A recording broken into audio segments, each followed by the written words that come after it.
古时候的日本人就很喜欢吃寿喜烧，甚至连日本金字塔最顶端的那个男人都亲自来吃过。这什么牌面啊？他们家的一片肉是5830日元。OK。今天我们去的这家店，就是从1869年开业至今154年没敢关过，这不废话吗？天皇老爷都来吃过的店，我为什么要关啊？所以也管不了那么多了。快上车！这家店位于京都，也是我们在日本的第2个据点。我们又到吃寿喜烧的日子啊！怎么每次到吃寿喜烧的日子我都很开心啊？我是不是好店都会配上这么一个悠长的隧道啊？换好鞋子，跟着小姐姐。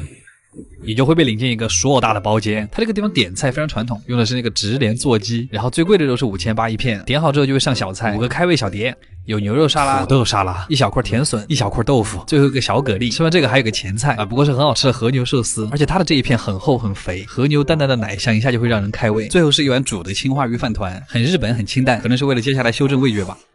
吃完之后，小姐姐马上就会来做寿喜烧，用牛油刷好锅之后，铺上一层白糖，就直接这样下肉，主要是要让和牛的脂肪和糖一起融化，然后再倒入料汁。京都寿喜烧那种独特的鲜甜一下就会冒出来，然后直接把带着热气的肉淹没到蛋液里，这种时候就是最好吃的。他们家的这个一片肉真的太大了。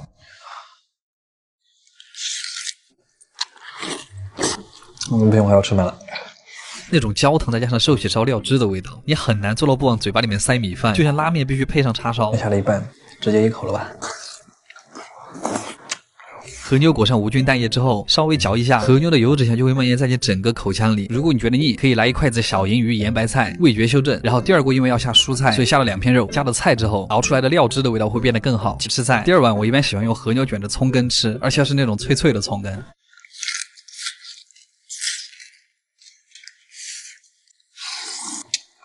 我真的很想端着这个盆吃，葱跟那股微微甜的味道，就是给和牛物理提鲜。煮到这个时候的豆腐也很入味了，基本上就是一个筷子轻轻一夹，碎成2半，再蘸上一点蛋液，你甚至都能尝到豆子的香味，像是用面包蘸奶油蘑菇汤。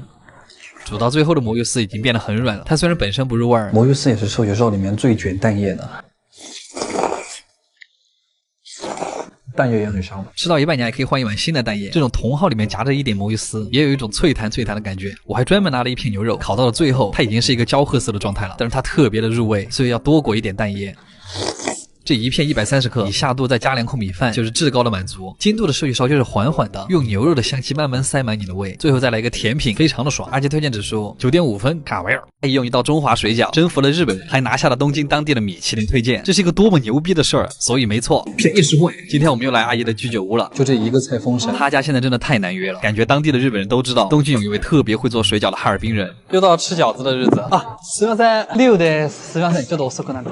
あ、ざます。还是这么小一个店，里面挤满了日本人。时隔1年了，他们的菜单还是这么的破，但就是这家店的味道。主要还是那5种口味的饺子，但我们还是要先吃前菜。这个菜一直被我认为是北方口味的棒棒鸡，跟四川的完全不一样。成都的好像只有辣油没有麻酱，这个鸡胸肉是真的特别的滑嫩。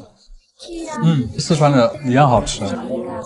然后这个也是我很喜欢的香菇鸡肉粽，它包得很小，一口下去可以吃到里面所有的料，里面是2坨卤过的鸡腿肉和一些香菇，然后是一道我来了这家店才吃过的菜，皮蛋豆腐，没见过的组合对吧？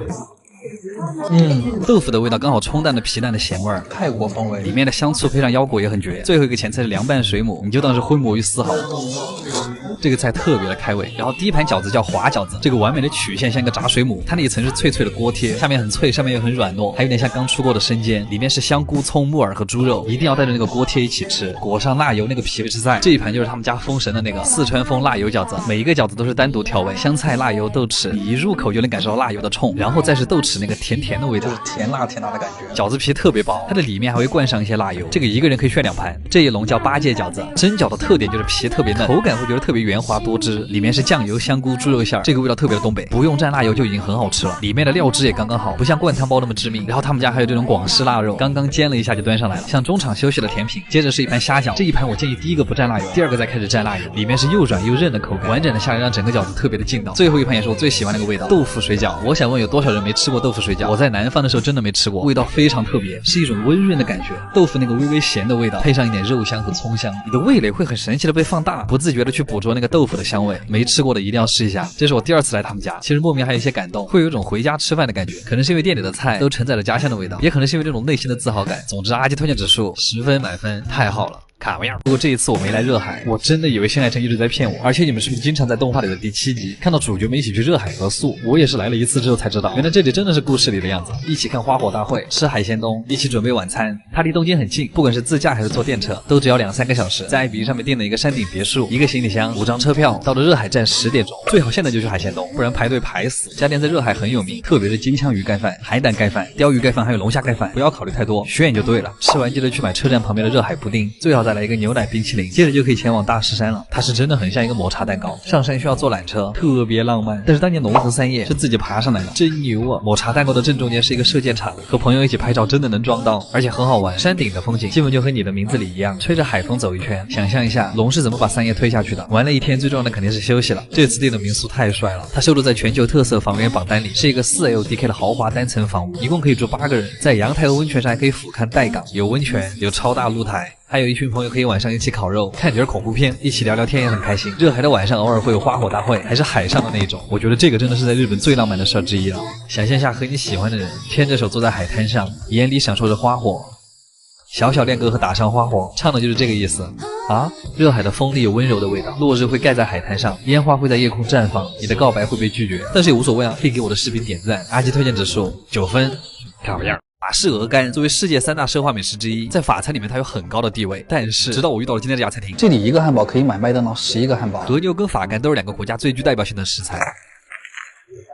把它俩做成汉堡，一口下去的热量能有多高？又到了吃汉堡的日子。这家店在潮人非常多的元素，感觉走到哪儿都会犯潮人恐惧症。哦，原来日语里面有虎视眈眈这个词。すみません。もう1人を増えていいですか？4人で。店里的装潢也非常的法式，一点不像汉堡店的样子，但它的菜单确实只有汉堡。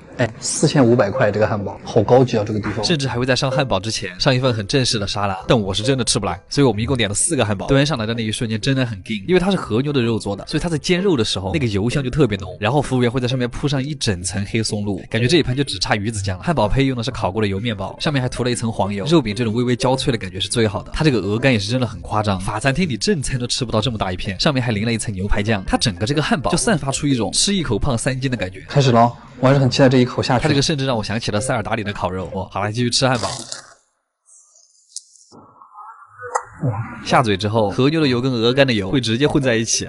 又因为它用的肉是100%和牛，所以吃起来不会有那种松散感。你如果油炸了分开吃的话，就吃不到那个油和肉混合在一起的那个味道了。黑松露酱和鹅肝的油都会有点微微的甜。这个时候如果上一碗白米饭，一定要把鹅肝的油挤上去。可能有人会问，鹅肝到底什么味道？我觉得其实比较像刚炸好的猪油渣，但齿感又更接近双皮奶，就是有种感觉在巴黎铁塔下被那个当地的人追的感觉。